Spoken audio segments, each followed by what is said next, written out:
Bom dia, pessoal. Olá, tudo bem com vocês? Eu sou o professor Luciano Júnior, professor de História das turmas do 6º e 7º anos do projeto Educa Recife. Hoje nós vamos para mais uma aula de História para as turmas do 6º ano do ensino fundamental e nós contaremos hoje com a ajuda da Adriele, nossa intérprete de Libras, que vai estar aqui no cantinho da tela, vocês vão ver ela aqui no cantinho da tela, traduzindo tudo aquilo que a gente fala aqui para a linguagem brasileira de sinais, para deixar nossa aula um pouco mais acessível. Então, hoje nós vamos para mais uma aula onde nós estamos trabalhando dentro dessa perspectiva de transição aí do mundo romano para o mundo feudal. E nós vamos hoje trabalhar especificamente a respeito de um desses reinos germânicos que se formou a partir do processo de invasão dos chamados povos germânicos. Vamos lembrar que esses povos eram chamados pelos romanos como bárbaros. Por quê? Porque eles habitavam fora das fronteiras do império e eles não possuíam a cultura greco-romana. Eles falavam outros idiomas que não o latim e o grego. Então, dessa forma, os romanos se referiam a eles como bárbaros. Então, hoje a terminologia bárbara, ela tem um outro significado. A gente chama o bárbaro de um camarada brutamontes, ignorante, mas naquele período o que acontecia era que os bárbaros eram apenas aqueles povos estrangeiros, habitantes de fora das fronteiras do Império Romano. Então, hoje a gente vai começar a nossa aula refletindo aqui sobre um conceito. Eu queria que você pegasse nesse momento uma folha de caderno, você que está em casa, você vai pegar uma folha de caderno e você vai anotar para você o que é que significa a expressão liberdade. Liberdade é uma expressão tão cara nesses dias. Nós estamos em um processo onde a nossa sociedade brasileira ela tem colocado cada vez mais em debate esse termo, tem trazido a discussão a respeito da liberdade, seja ela em seu aspecto mais caro dentro de uma democracia, que é a questão da liberdade de expressão. Então, o que é que significa liberdade? Nós vamos tentar entender o que é que significa liberdade. Vamos refletir um pouco a respeito desse conceito, para a gente poder começar a trabalhar a nossa temática. Então, via de regra, a liberdade é, de maneira geral, a condição daquele que é livre, Então, a gente diz que uma pessoa livre, uma pessoa que não tem o seu direito, por exemplo, de ir e vir subtraído, uma pessoa que não tem o seu direito de se expressar livremente, dizendo o que é que ela acha, o que é que ela pensa a respeito das coisas, tolhido, eliminado, proibido. Então, via de regra, a liberdade é a característica de todo aquela que é livre, que possui direito de ir e vir, direito de se expressar, direito de defender as suas ideias, direito de optar pela profissão que ele ou ela vai querer, direito, por exemplo, de, em momentos de eleição, votar naquele ou naquela que ele considera, o que ela considera que é o mais próximo daquilo que ele ou ela defende. Então, a liberdade diz respeito a essas questões. Vale a gente pontuar aqui que a liberdade de expressão, que é um conceito que vem sendo muito debatido, é um direito constitucional de cada brasileiro e cada brasileira.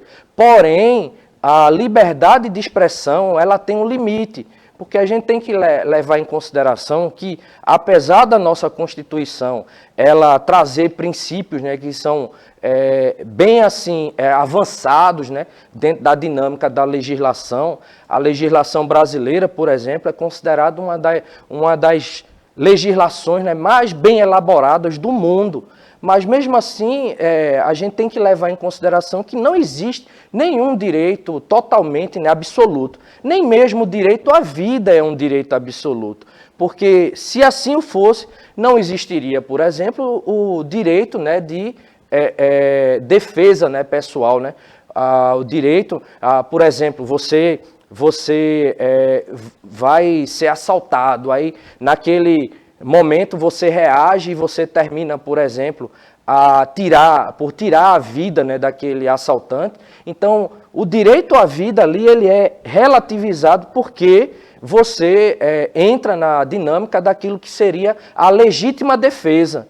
Você correndo o risco de morrer, então você age e você termina tirando a vida, né, do seu agressor. E nesse sentido, né, o direito à vida, que é um direito universal prescrito, né, na nossa Constituição, ele é relativizado, ele não se torna absoluto, porque entra aí o princípio da legítima defesa. Mas dito isso, né, a liberdade ela também pode ser colocada aí, como um grau de independência legítimo que um cidadão, um povo, uma nação elege como valor supremo, né, como ideal. Então a gente já mencionou aqui que a liberdade é um direito universal. Então existem alguns direitos, né, que são considerados universais, o direito à vida, o direito à moradia, por exemplo, o direito à liberdade. Então, a liberdade e a liberdade de expressão, né, que é uma discussão bem recente, bem atual na realidade, não é uma discussão recente, a palavra é atual, então ela vem sendo colocada, né, cada vez mais, né, a gente vê políticos, né, vê pessoas, né, que têm uma relevância nacional, vê líderes internacionais também discutindo, né, sobre o direito da liberdade de expressão. Porém, como a gente disse, nenhum direito ele é totalmente absoluto. Então, qual é o limite, né, da liberdade? Qual é o limite da liberdade de expressão, por exemplo? O limite da liberdade de expressão ele se dá a partir do momento em que você pode usar da sua expressão, da sua liberdade de expressão, para falar de qualquer coisa, desde que aquilo que você esteja falando não seja algo considerado crime. Então, por exemplo, se a gente vai para a Alemanha, lá na Alemanha, durante um período da história da Alemanha, a gente teve a presença do chamado Partido Nazista, né? O nazismo lá, cujo chefe era o Adolf Hitler, ele promoveu um verdadeiro massacre, né, de judeus, que foi conhecido, né, como um dos episódios mais assim, cruentos, né, mais cruéis da história da humanidade, que foi o Holocausto. 6 milhões de judeus, aproximadamente, foram assassinados pelos alemães nazistas em campos de concentração, na Alemanha e em outros territórios. Então, nessa perspectiva, o que é que a gente tem? Na Alemanha, qualquer menção a um símbolo, né, a uma ideologia nazista, é punido, né, como crime. Então, mas e a liberdade de expressão do camarada defender aquilo ali? Porque existem pessoas que pregam, né, a liberdade de expressão absoluta, né, como algo absoluto. Você é livre para expor as suas ideias, mesmo que aquela ideia seja a maior besteira do mundo, ou mesmo que aquela ideia esteja fazendo alusão a algo que vai contra as leis do seu país. Porém, a gente considera que não deve ser assim. A gente considera que existe um limite, né? Na medida em que você termina fazendo propaganda ou fazendo uma campanha de algo que é prejudicial, não somente a você, mas à população, então aquilo ali já extrapolou o seu direito, né, de liberdade de expressão. Há quem pense diferente de mim, porém o professor Luciano ele defende essa ideia. Então, mas dentro dessa perspectiva, né, da liberdade, todo mundo é livre para escolher aquilo que resolve acreditar, aquilo que resolve seguir. Então, por que é que a gente está tratando dessa temática? Por quê? Porque existia um povo cuja significação do seu nome era liberdade, né, ou livre. Então, se sabia, né, que existia um povo que tinha como significado do nome do seu povo, né, a expressão livre. Então, a gente está falando a respeito do povo franco, certo? Então, nós estamos nos referindo a um daqueles povos, né, que invadiram o território romano, né, um daqueles povos, né, que os romanos chamavam de bárbaros, um daqueles povos ditos, né, germânicos, então a gente está se referindo a um desses grupos, né? Estamos nos referindo ao povo franco. Aí a pergunta é, você já ouviu falar desse povo? Você conhece alguma coisa a respeito dos francos? Esse nome, franco, ele lembra o que para você? Então, a gente vai tentar, hoje, né, entender na nossa aula a formação e organização do reino dos francos, né, desse povo que a gente já mencionou aqui, que a gente já falou, que ele é um daqueles vários povos, né, que adentraram pelas fronteiras, né, do Império Romano durante o processo, né, de migrações, né, desses ditos povos germânicos. Então, vejam, o povo, né, franco, ele vai se estabelecer no território, né, que corresponde à atual França. Então, a gente tem lá na Europa, né, a França que, para os alunos e alunas, né, que gostam de futebol, né, e que são fãs aí do Neymar, certo? Na França, né, que a gente tem, por exemplo, o time, né, do Paris Saint-Germain. A gente tem alguns outros times, como, por exemplo, o Lyon, que foi um time onde jogou, né, um futebolista, né, o Juninho Pernambucano, né, que foi jogador aqui, né, do Sport, né, clube do Recife, mas depois foi jogador lá no Lyon, lá na França. Então, na França, né, ali na Europa, né, a França, né, que está ligada ali, ó, faz fronteira com a Espanha. Então, é nesse território, né, que nós vamos ter a instalação desse povo, né, o povo franco. Então, dentre os povos germânicos, né, dentre os ditos povos bárbaros, aí, entre aspas, né, que a gente coloca, né, para lembrar que essa expressão é uma expressão xenofóbica, né, uma expressão preconceituosa, né, utilizada pelos romanos. Então, nessa perspectiva, os francos, né, eles foram o único reino germânico, né, o único reino bárbaro relativamente duradouro, né, o único reino que se formou ali a partir das invasões no território, né, que pertencia ao Império Romano do Ocidente e que durou uma boa quantidade, né, de anos, né. Então eles se estabeleceram e ficaram ali durante um bom tempo.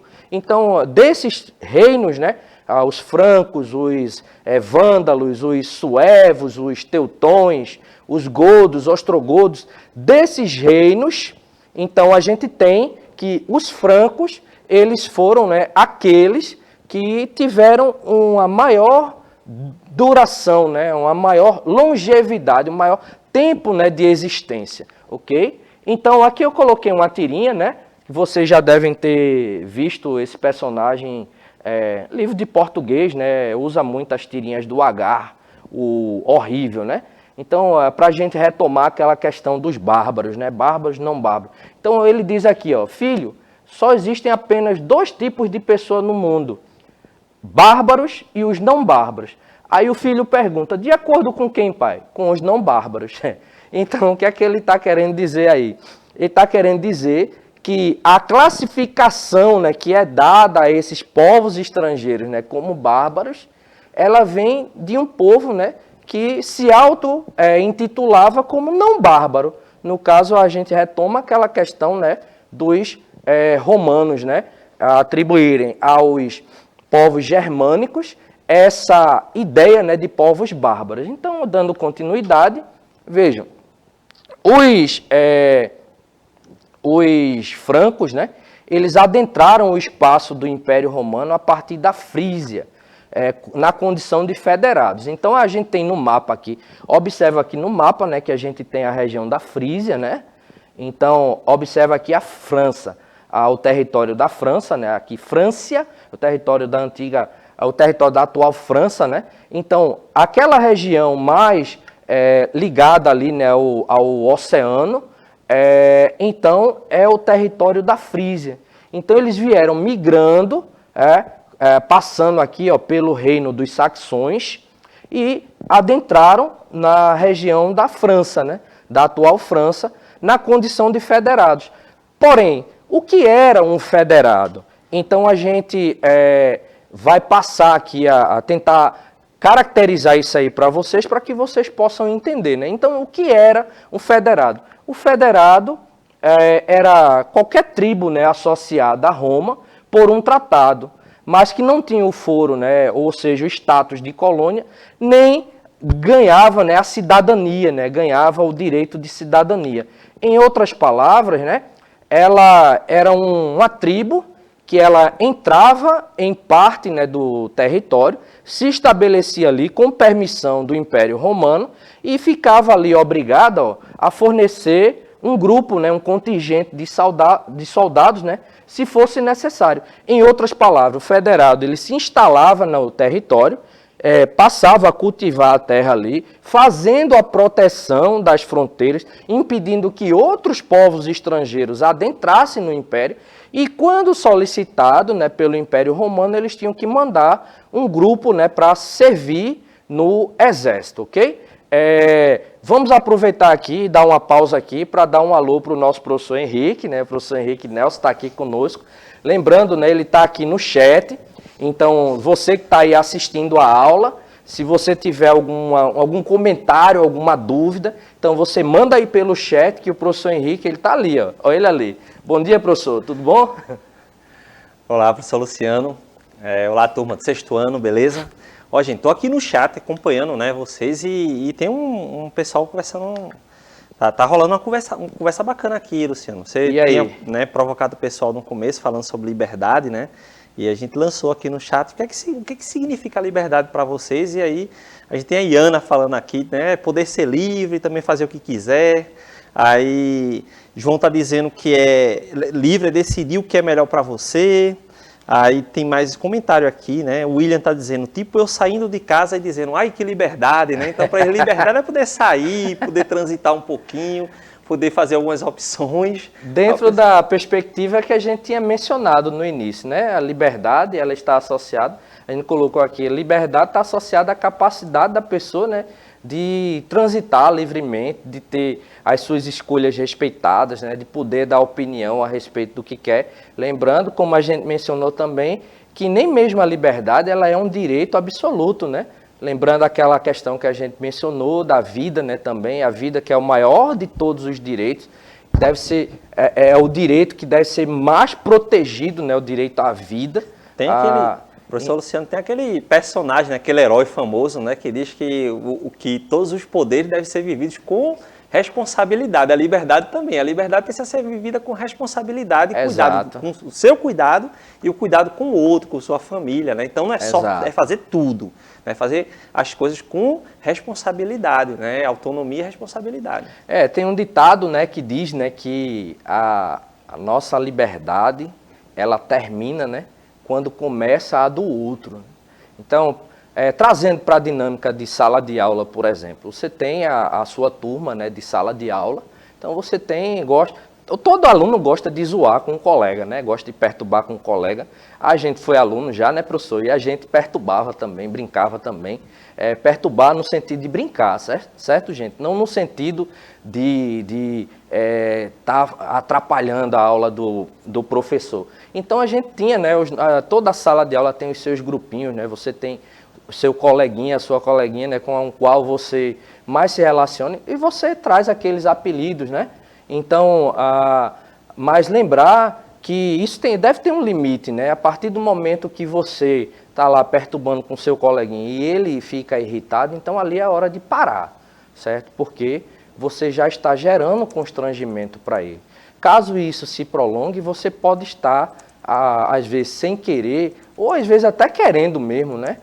Que às vezes a gente quer irritar o colega mesmo, né? Então, às vezes sem querer, ou às vezes querendo, você pode estar praticando, né, uma coisa que a gente chama de bullying, né? E isso é uma coisa que não é tão legal, né? Não deve ser incentivada, né, nem utilizada, né? Então, vejam, a gente falou, né, nesse sentido que o federado era aquela tribo, né, que ficava ali, mas não recebia os direitos, né, que os cidadãos romanos recebiam. Por exemplo, durante um determinado período, né, da história do Império Romano, os cristãos eles foram perseguidos, né, pelos imperadores. Por quê? Porque todo imperador romano ele tinha um status de Augusto, né? Augusto é a palavra que significa divino. Então era como se ele fosse considerado um deus, né, vivo. Então os cristãos eles se negavam, né, a cultuar ao imperador como um deus, né? Eles diziam, não, para nós Deus só Jesus. Então eles foram perseguidos. Dentro dessa perspectiva, né, muitos foram jogados, né, nos coliseus para serem trucidados lá por feras. Então quando um não romano ele era condenado à morte, existiam várias formas, né, de tirar a vida daquele camarada. A mais conhecida era a crucificação. O próprio Cristo, né, ele foi crucificado. Porém, todo cidadão romano, quando condenado à morte, a pena capital, a pena se dava sempre por decapitação. Porque eles consideravam, né, que era uma pena que era exercida rápida, né, e sem prolongamento do sofrimento. Então, o cidadão romano, quando condenado à morte, ele tinha direito à morte rápida. O não romano, não. Então, muito se viu, né, como a diversão, né, nos estádios, né, dentre os quais a gente conhece, um dos mais famosos era o Coliseu Romano. Então, nessa perspectiva, os germânicos, né, que se instalavam ali como federados, eles não tinham a cidadania, não ganhavam a cidadania romana. Ganhavam uma porção de terra, ficavam ali com o direito de cultivar a terra, de tirar o sustento deles ali, mas tinham que proteger aquele território para que não chegassem, né, outros povos e invadissem. Esses reinos germânicos, né, quando se formaram, eles instituíram dinastias, né? Então a gente vai tentar entender quais foram as dinastias, né, do reino dos francos, né? Tentando entender primeiro o que era uma dinastia. Então a dinastia era o quê? Uma série de reis e rainhas de uma mesma família que se sucedem no governo. Em outras palavras, o que é que a gente tem? A gente tem, vamos imaginar que o professor Henrique é um rei, então quando ele falecia, quem sucedia ele no trono era o seu filho primogênito, que quando morria, teria o seu filho primogênito sucedendo. Então essa transição, né, do poder de forma hereditária, durante um bom período de tempo, era o que a gente chamava de dinastia, ok? Então, no reino dos francos, nós vamos ter algumas dinastias que vão se suceder. Então, vamos começar a estudar isso aqui. Iniciando, né, pela chamada dinastia merovingia, certo? Merovingia por quê? Porque acredita-se que essa dinastia, ela descendia de um personagem chamado de Meroveu. Então, daí, Meroveu, Merovingia, ok? Cujo primeiro rei, né, dessa dinastia é o monarca Clovis, né? Então, aqui a gente tem uma imagem, né, uma pintura, né, que representa o rei Clovis, né, rei dos francos. Então, Clovis ele vai ser importante, né? Ele começa o seu governo a partir do ano 496, mas Clovis ele vai se converter ao cristianismo. E uma coisa que a gente vai observar ao longo da história, em alguns períodos, é que quando um monarca se convertia a uma fé, por tabela, né, aquela fé ela era imposta, né, à população. Então, até, né, existe uma máxima, né, que a fé do rei é a fé do povo, né? Então, nessa perspectiva, a gente vai observar isso em outros períodos posteriores, né? Período, né, assim, a partir do momento, né, que a gente vai ter a instituição de outros monarcas durante o período moderno. Então, a gente vai observar que durante o período da Reforma Protestante, mais na frente, então vai haver uma disputa, né, entre luteranos, né, e católicos. Então, assumia um rei católico, todo mundo virava católico. Assumia um rei protestante, todo mundo virava protestante. Mas isso vocês vão estudar melhor próximo ano, né, no 7º ano, né, quando estudarem a Reforma Protestante. Então, Clovis se converte ao cristianismo e é ele o rei que vai ser responsável pela conquista da Gália. A Gália é um território que também corresponde ao que hoje a gente conhece como a França. Então, o território francês, parte desse território francês, né, estava incluído ali naquilo, né, que a gente chamava de Gália, ok? Então, durante o reino de Clovis, né, ocorreu um processo de ruralização. Então, as pessoas elas se voltaram mais para a atividade do campo. Então, isso vai ser importante porque a gente vai estudar mais na frente, né, o modo de produção feudal, o sistema do feudalismo, e a gente vai ver que essa ruralização que ocorreu durante o reinado de Clovis, né, durante o reinado dos francos, ela vai contribuir para o desenvolvimento do chamado feudalismo. Mas isso a gente vai estudar mais na frente. Então, o que era a ruralização? Era o fato, né, de que a população ela vai se concentrar cada vez mais na região do campo, né, com as atividades rurais, né, agricultura, né, domesticação de animais e por aí vai. Clovis também distribuiu terras, né, entre o clero, né, e a nobreza. O clero era toda aquela camada da sociedade, do reino que estava ligada à igreja. Então eram os sacerdotes, os padres, os bispos. Então Clovis vai distribuir terras entre os nobres, né? Nobres seriam os funcionários reais, né? Os duques, os condes, né?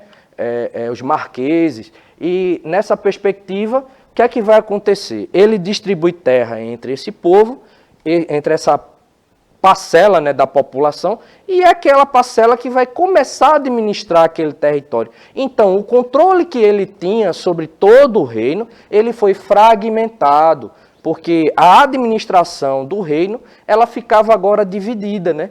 Cada nobre ou cada integrante do clero que recebia uma porção de terra, eles faziam o quê? Eles passavam a administrar aquilo ali, e nessa perspectiva, o que vai acontecer é que o poder ele se fragmenta, ele não se concentra mais apenas na mão do rei, né? Os últimos reis dessa dinastia, né, da dinastia merovingia, né, eles foram chamados de reis indolentes, né? Por quê? Eles não conseguiram administrar efetivamente, né? Não conseguiram administrar de forma assim bem tranquila, né? O reino. Eles não tinham a competência administrativa, por exemplo, do rei Clovis. Então eles foram chamados de reis indolentes, ou seja, reis preguiçosos, né? É como se eles não tivessem muito afim de governar de qualquer jeito. E o resultado disso é que esses reis eles vão receber esse nome, né? Vejam, então, para a gente finalizar, a gente vai retomar essa temática na próxima aula. O poder, de fato, ele ficava, né, com os chamados mordomos do paço ou do palácio, que era um tipo, né, uma espécie de prefeito ou primeiro-ministro. Então, o rei ele criava, né, aqueles cargos. Né, vejam, como ele distribuía terras, então cada um daqueles nobres, né, ele ficava responsável pela administração de uma parte. É como se ele fosse tipo um prefeito, né? É como se o reino fosse um estado e cada parte daquela uma prefeitura, né? Então a gente vai continuar, gente, tratando disso, né, na próxima aula. Vamos, na próxima aula, retomar a partir do reinado, né, do Carlos Martel. Por hoje, a gente fica por aqui. Espero, né, que vocês tenham entendido, né, o que a gente tratou. E antes da gente terminar, eu queria ver, professor, tem mais algum comentário aí no chat?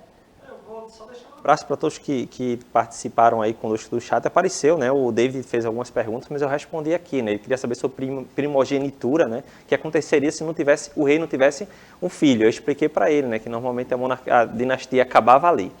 Ou, em outras palavras, ou acabava ali, certo? Ou se ele tivesse um parente, né? Geralmente era um filho, né? Mas se ele tivesse um primo ou um sobrinho ali ligado, né, à família, aquele camarada poderia assumir, dando um pouquinho mais de sobrevida a essa dinastia.